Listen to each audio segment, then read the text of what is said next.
Waktunya Mama bercerita. Hai kawan, jumpa lagi nih bersama Mama di Waktunya Mama bercerita. Hai, apa kabar semuanya? Mama doain semoga kawan-kawan semua dalam keadaan yang baik-baik aja, sehat-sehat aja, dan selalu ada dalam lindungan Allah Subhanahu wa Ta'ala. Amin. Karena alhamdulillah Mama dan keluarga di sini baik-baik aja dan sehat-sehat juga. Nah, di video kali ini Mama akan menceritakan tentang cerita rakyat. Kalau Mama sudah berpakaian seperti ini, itu waktunya Mama untuk menceritakan satu cerita rakyat dari Indonesia. Nah, kalau kemarin kita sudah menceritakan tentang Joko Kendil dari Jawa Tengah. Nah, di video kali ini Mama akan bercerita tentang apa? Ada yang bisa nebak belum?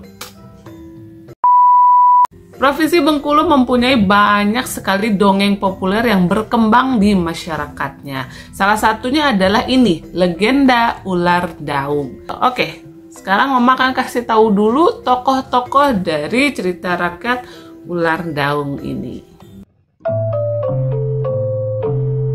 Yang pertama, tokohnya adalah si bungsu, yang kedua si sulung, yang ketiga si tengah, yang keempat ular daung, yang kelima adalah Pangeran Abdul Rahman Alamsyah.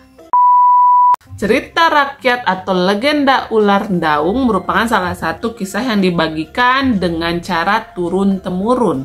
Nah, cerita ini kawan juga populer di Provinsi Bengkulu dan telah banyak diterbitkan dalam bentuk buku dan lainnya. Nah, sebelum Mama ke ceritanya, Mama mau nanya dulu nih. Kawan-kawan di sini ada yang pernah dengar belum cerita tentang legenda ular daung? Sudah? Atau ada yang belum? Nah, untuk yang sudah pernah dengar, alhamdulillah, bagus banget. Kalau belum, jangan sedih. Yuk sini merapat. Karena Mama gak akan lama-lama, takut kawan-kawan semua pada kabur. Yuk, sekarang kita langsung ke ceritanya. Let's go! Oke, pada zaman dahulu kala, hiduplah satu keluarga yang tinggal di bawah kaki sebuah gunung di Bengkulu. Keluarga itu terdiri dari seorang janda tua dan ketiga anak gadisnya. Mereka hidup di sebuah gubuk dan untuk memenuhi kebutuhannya, mereka mengandalkan penjualan hasil kebun yang sangat sempit. Sayangnya hanya si ibu dan si bungsu lah yang bekerja dengan giat setiap hari di kebun tersebut. Sang ibu dan si bungsu setiap hari mengeluarkan keringat dan bekerja keras dengan susah payah. Sedangkan dua anak perempuannya yang lain hanya bermalas-malasan di rumah. Hidup dalam ekonomi yang kekurangan, keluarga itu hanya bisa mengandalkan penjualan tanaman atau sayuran dari kebun mereka yang tidak seberapa. Maka dari itu, jika hasil kebun mereka gagal, keluarga tersebut terpaksa menahan lapar dan hanya mencari bahan-bahan makanan di hutan dekat gubuk mereka. Pada suatu hari, kabar buruk menimpa keluarga ini. Sang ibu menderita sakit keras dan hanya bisa berbaring di atas kasur. Ia tidak dapat lagi bekerja untuk mengolah kebun ataupun menjual hasil kebun itu ke pasar. Anak-anaknya pun akhirnya segera menemui tabib agar sang ibu dapat segera sembuh. Tapi ternyata sudah berbagai tabib dipanggil untuk mengobati penyakit sang ibu. Tapi tidak ada satupun yang berhasil menyembuhkannya. Hingga akhirnya satu orang tabib datang menemui ketiga anak perempuan wanita tua itu. Ibu kalian menderita sakit keras. Hanya ada satu cara untuk menyembuhkan penyakit ibu kalian.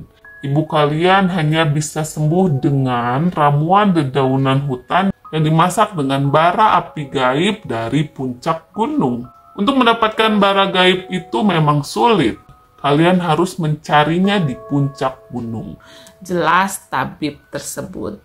Apakah tidak ada cara lain untuk kami mendapatkan bara gaib itu, tabib? Tanya si sulung. Sayangnya tidak ada. Dan satu lagi yang perlu kalian ketahui, konon katanya puncak gunung yang mengandung bara gaib itu dijaga oleh seekor ular gaib yang sangat besar dan menyeramkan yang dikenal dengan nama ular daun. Ucap sang tabib. Betapa kecewanya ketiga anak gadis itu mendengar ucapan sang tabib. Mereka bingung karena di satu sisi mereka ingin menyelamatkan ibu mereka. Tapi di sisi lain mereka juga tidak berani menghadapi si ular gaib tersebut.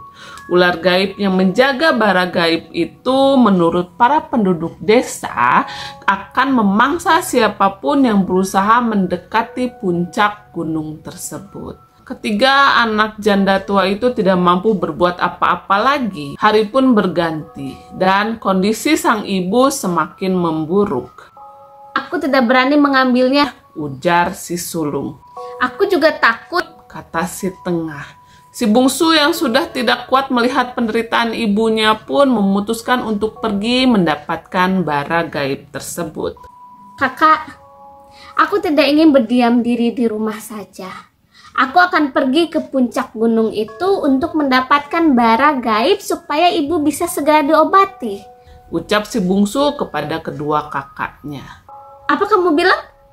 Apa kamu sudah gila? Kamu bisa mati karena menjadi pangsa si ular gaib itu, ujar si sulung. Tapi kalau aku tidak mencobanya, ibu tidak akan sembuh, Kak. Kita tidak akan tahu hasilnya bagaimana kalau hanya berdiam diri saja, balas si bungsu dengan tekad yang sangat kuat. Terserah, lakukan apa yang ingin kamu lakukan. Yang jelas, aku tidak sebodoh kamu yang rela mengorbankan diri untuk dimangsa ular gaib itu. Kita ini masih terlalu muda untuk mati, ucap si tengah dengan nada tidak peduli. Meskipun tanggapan dari kedua kakaknya tak seperti yang ia harapkan, si bungsu menguatkan hati dan berangkat mendaki gunung tersebut. Keesokan harinya, si bungsu akhirnya berangkat ke puncak gunung. Ia nekat keluar rumah untuk mencari obat bagi ibunya. Kedua kakaknya bukannya mendukung, tetapi malah mengolok-oloknya. Dengan susah payah, ia masuk ke hutan. Dalam perjalanannya, si bungsu mengambil daun-daun di hutan yang bisa dimanfaatkan sebagai obat untuk ibunya. Setelah mendapat dedaunan, kini ia mulai naik ke gunung untuk mencari bara gaib. Ia terus mendaki untuk bisa mencapai puncak gunung walaupun kelelahan karena tenaganya yang terkuras. Banyak rintangan yang harus dilalui. Tanah dan bebatuan yang semakin miring dan juga curam membuat tenaganya terkuras. Ketika hampir sampai di puncak gunung, hatinya semakin miris. Rasa takut menyelimuti dirinya karena ia mesti melewati gua kediaman ular besar tersebut. Area sekitar gua itu memberikan kesan yang menyeramkan. Pohon-pohon di sekitar gua itu besar-besar dan berlumut. Daun-daunnya yang rimbun menutupi sinar matahari sehingga tempat itu menjadi temaram agak gelap. Belum habis rasa takutnya, tiba-tiba terdengar suara gemuruh dan raungan keras, membuat tanah yang dipijaknya bergetar. Pertanda ular gaib mencium bau manusia di dekatnya. Si bungsu semakin takut. Dia sangat ketakutan dan ingin berlari. Tetapi ia teringat sang ibu yang sangat dicintainya. Beberapa saat kemudian, keluarlah ular besar dan panjang yang kemudian bergerak mendekati si bungsu.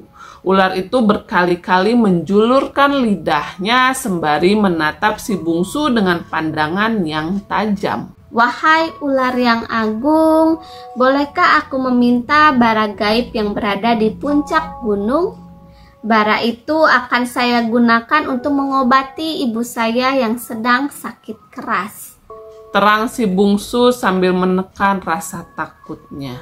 Ular daung yang mendengar permintaan si bungsu terdiam. Hewan itu kemudian mulai membuka mulutnya. Baiklah, kamu boleh membawa pulang bara gaib untuk ibumu di rumah. Tapi dengan satu syarat, kamu harus berjanji bahwa kamu mau menjadi istriku. ujar ular daung. Si bungsu yang tidak menduga akan mendapatkan bara gaib tanpa pikir panjang langsung menyanggupi persyaratan ular daung. Baiklah, saya bersedia menjadi istrimu. Namun izinkanlah aku untuk pulang terlebih dahulu ke rumah untuk memberikan bara gaib pada ibuku. Aku berjanji akan kembali ke puncak gunung ini, ucap si bungsu lebih lanjut. Baiklah, aku akan pegang janjimu.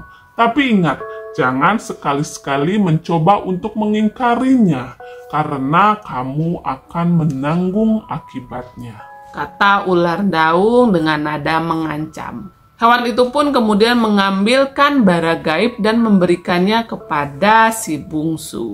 Si bungsu menerima bara gaib pemberian dari ular daung dengan sukacita. Ia mengucapkan terima kasih kepada ular besar itu dan segera beranjak pulang. Gadis itu dengan hati-hati menyimpan bara gaib bersama dengan dedaunan yang sebelumnya ia kumpulkan dalam perjalanan. Ia pulang membawa obat bagi sang ibu. Sesampainya di rumah, si bungsu segera menemui sang tabib. Sang tabib segera meracik ramuan untuk menyembuhkan penyakit ibunya. Sang tabib dan kedua kakak si bungsu tidak percaya bahwa si bungsu berhasil mendapatkan bara gaib dan pulang dengan selamat.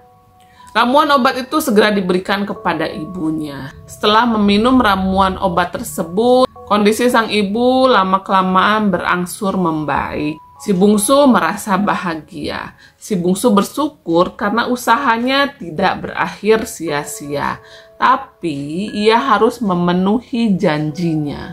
Tak lama setelah ibunya berangsur-angsur membaik, si bungsu berangkat kembali ke puncak gunung untuk memenuhi janjinya kepada ular daung.